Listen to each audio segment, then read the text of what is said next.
Hello grade 10. For this episode, we will talk about rational zero theorem. Sometimes they call it rational root theorem. So, what is rational root theorem or rational zero theorem? According to the definition in QMath, a rational root of a polynomial function, that's it. This is the polynomial. So, it may indicate any exponent. So, pwede siyang power of 4, power of 5, tapos decreasing power of x. Okay, just like for example, x cubed minus x squared plus 20x plus 5. Okay? So, isa form, sabi niya dito, okay, P over Q, where P and Q is P is the factors of the last term or the constant, and Q is the factor of the first term or the highest degree exponent. So, in our case, kapag cubic ka, syempre yung highest mo dyan ay 3. So, therefore, Q represent the factors of the numerical coefficients of x cubed, and so on. So, according to this one, in short, rational zero theorem or rational factor root theorem is saying that the factors of a polynomial can be expressed to the ratios of the factors of the constant over the factors of the highest degree exponent. So, to illustrate it clearly, let's consider this one. Okay? Let's see, for example, meron akong cubic polynomial dito. X cubed minus x squared minus 20x minus 36 is equal to 0. I determine this one by multiplying this 3 binomial. Okay, yung x plus 2 times x plus 3 times x minus 6. So, ibig sabihin lang yan, kung minultiply ko yung tatlong binomial na to at nakuha yung cubic polynomial na to, therefore, yung mga factors ko ay yung mga value ng x ng tatlong to. So, that is, x is negative 2, transpose lang natin, negative 3, and positive 6. So, 2, negative 3, positive 6.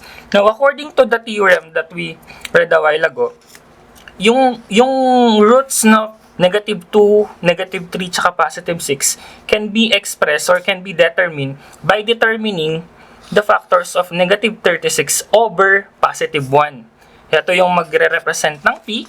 Ito naman yung magre-represent ng Q. Try natin i-check ha. So, dapat makuha natin yung negative 2, negative 3, tsaka positive 6. Now, ano ba yung mga factors ng negative 36? Marami yan. So, 36 is divisible by 2. So, therefore, positive 2 and negative 2 are factors of 36. So, let's write it plus or minus 2. Okay?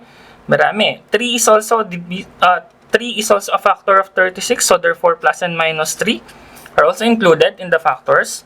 And so, with 4, plus or minus 4, plus or minus 6, plus or minus 9, plus or minus 12, marami sila, no? And so on. Okay? And since Q is equal to, since the numerical coefficient of our highest degree exponent is 1, so the only factors are 1, positive 1 and negative 1. Now, according to the definition, yung negative 2, negative 3, positive 6 can be expressed by the ratio of the factors of these two. Tingnan natin. May lumitaw ba na factors na positive 2 dito sa P? Meron. Ito, factor siya. So, therefore, P over Q could be 2 over 1. Yung 2 magre-represent dun sa factor ng negative 6. Tapos yung 1 magre-represent dun sa factor ni 1. Okay? So, therefore, the theorem is true. Yung mga ratios ng factors ng P and Q, ay yun din yung possible na mag-represent dun sa factors ng mismong polynomial. So, therefore, it gives us the idea kung ano yung mga roots nung given polynomial by determining the possible P and Q. Pero ang dami niyan di ba? Ang dami niyang ratio. Paano natin ma-determine yan? Doon papasok si factor theorem. Okay? Tingnan natin yung susunod. Pag-usapan natin to. Factoring polynomial using rational root theorem. So, ito yung general na dalawang step, pero syempre papasok yung trial and error dito. Kasi hindi naman lahat ng ratio is magbibigay sa'yo ng factor, ng correct factor, I mean. Let's see, for example, number 1. The first step is determine P and Q and find all possible ratios. Tulad nung ginawa natin kanina. Pero syempre, ang dami yan. Tulad nung 36, hindi pa nga natin tinapos, pero ang dami pang possible factors. Diba? Natapos tayo dun sa 12. May 18 pa. May 36 pa itself. Tapos, i-combine mo pa yung dalawang yon. So, marami siya. Number 2, Test the ratio of P and Q using remainder theorem if it is a factor of the given polynomial following the principle of factor theorem. Ano ba yung factor theorem? Itong factor theorem na to ay sinasabi niya na kapag yung dalawang polynomial ay pinag-divide mo, factors sila ng isa't isa kung yung remainder mo ay 0. Let's say for example, you have the equation a polynomial x squared plus 4x plus 4 divided by 2x plus 2. Ang remainder mo dito ay 0. Okay? Kapag gumamit ka ng long division or synthetic division, ang makukuha mo ay 0 because x plus 2 is a factor of x squared plus 4x plus 4. Simply because, kahit yung mga number, let's say for example, pag sinabi mong 20 divided by 5, and the answer is 4, remainder 0. Okay? Kapag nakakuha ka ng remainder 0 after mong mag-divide, isa lang ang ibig sabihin nun. Yung quotient mo na 4 ay factor ng 20. Okay? Or, pati yung, yung quotient mo na 4 factor ng 20, and so with 5, factor siya ng 20. Kasi nga, wala kang remainder o yung remainder mo ay 0. Okay? So, paano natin masasolve niyan? Ang unang step, let's say for example, let's consider the given polynomial and try to use the principle of root factor theorem to find the 3 factors. So, the rule is kung ano yung highest degree exponent mo, that's how many factors do you have. Okay? So, we have 2x cubed. So, ibig sabihin, 3 factors yung hinahanap natin. So, let's consider P muna, yung negative 20, na manggagaling dun sa factors ni negative 24. So, the factors of negative 24 are, of course, divisible by 1 yan. So, positive and negative 1. Divisible by 2. So, positive and negative 2. Divisible by 3. So, plus and minus 3. Divisible by 4. Plus and minus 4. Divisible by 6. So, plus and minus 6. Divisible by 12 also. And of course, 24 itself. So all in all, you have 2, 4, 6, 8, 10, 12, 14. So 14 factors for P. Now let's consider Q naman. So since 2 is divisible by 1, so meron tayong plus or minus 1. And then plus or minus itself, 2. So we have a total of 4. Now, kung titingnan natin, kung i-combine natin yung P over Q, meron kang 14 dun sa P, tapos 4 dun sa Q. So all in all, you have 14 times 4, that's 48 possible ratios. So, sa 48 na yon, kapag tinry natin, 3 lang yung tama kasi 3 lang yung kinukuha nating factors. So, therefore, there are only 3 correct factors. Now, obviously, trial and error yung gagawin para malaman kung ano yung mga factors na yan. And then, para ma-figure out natin kung sila nga yung tamang factor is gagamit tayo ng factor theorem. Now, let's review. Ano ba yung factor theorem? Ito yung kapag sinubstitute mo yung ratio. Let's say for example, napili mo sa P ay negative 2, tapos ang napili mo dun sa Q ay positive 1. So, meron kang x is equal to negative 2.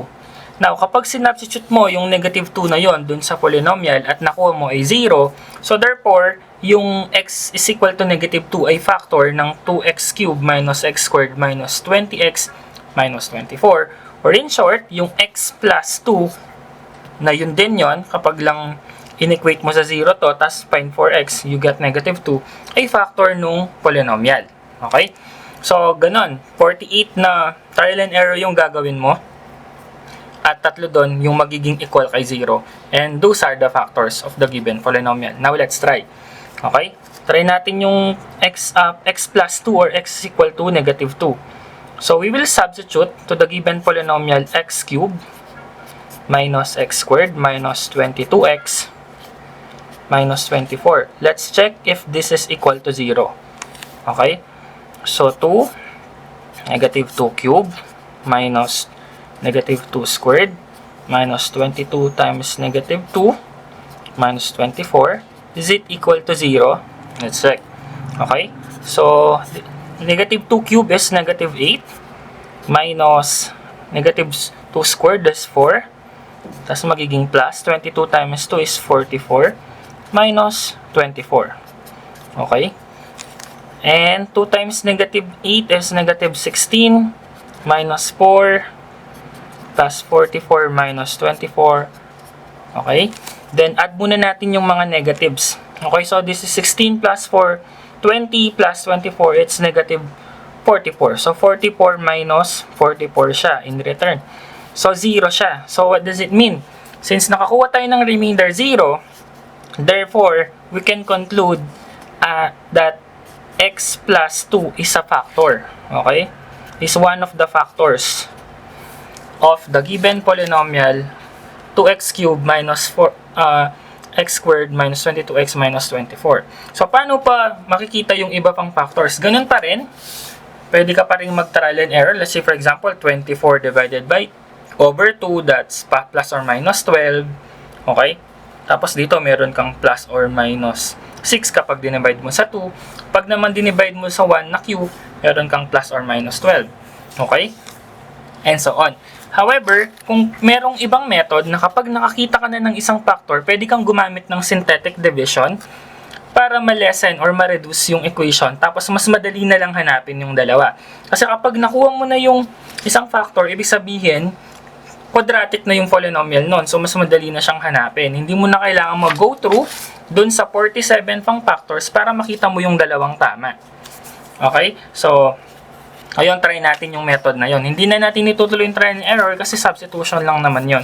So, let's discuss on how to reduce the given polynomial if you already found at least one of them. Okay?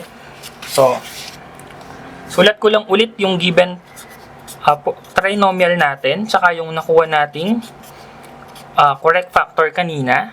So, we have x plus 2. Okay? So, or x is equal to negative 2. Gagamit tayo ng synthetic division. So, negative 2. Tapos, sulat natin yung numerical coefficients. Decreasing power of x ng original polynomial. So, we have 2, negative 1, negative 22, negative 24. We are expecting a 0 remainder here. Okay? After tayo dun sa quotient.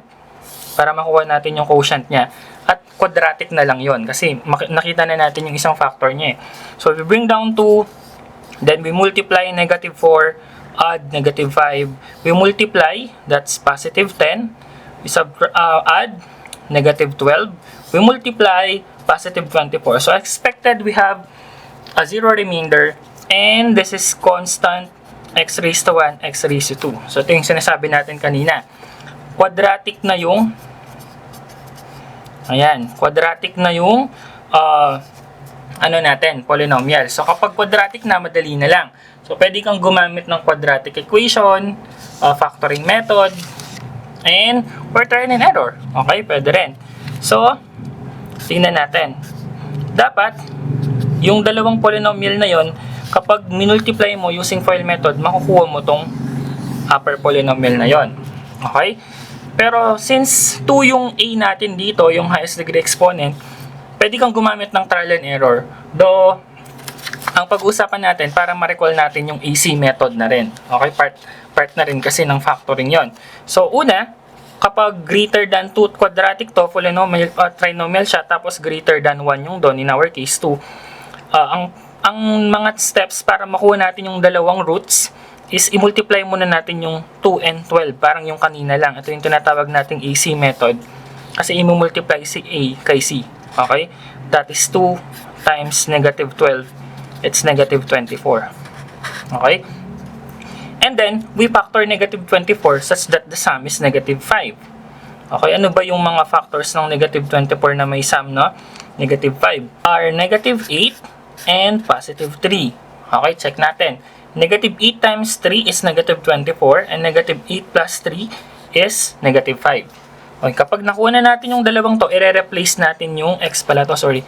I-replace natin yung negative 5x sa negative 8x at positive 3x. So, yung quadratic equation natin kanina, quadratic trinomial natin kanina, magiging 4 term siya. So, 8x plus 3x minus 12. Okay, so anong ginawa natin? Yung negative 5x, in-split natin sa dalawa ng negative 8x and 3x.